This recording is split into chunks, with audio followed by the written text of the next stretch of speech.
പരിഹാസികളെ ദൈവം പരിഹസിക്കുന്നു, എളിയവർക്കോ കൃപ നൽകുന്നു.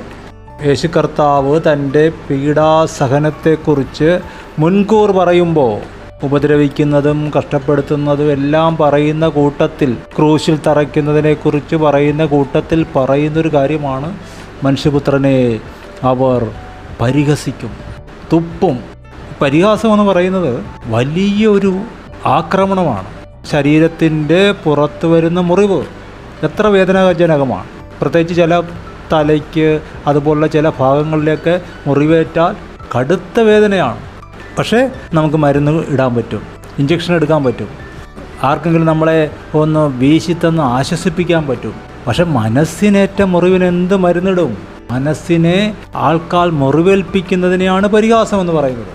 പരിഹാസിയുടെ നിർവചനം സദൃശ്യവാക്യങ്ങൾ എഴുതിയിരിക്കുന്നത് അഹങ്കാരവും നിഗളവും ഉള്ളവന് പരിഹാസി എന്ന് പേർ. അപ്പോൾ മറ്റുള്ളവർ അഹങ്കാരവും നിഗളവും നമ്മുടെ മേൽ കാണിക്കാൻ സാധ്യതയുള്ളവർ, അതിനിടയുള്ളവർ അങ്ങനെ ചെയ്യുമ്പോൾ മനസ്സിന് മുറിവേൽക്കുന്നു.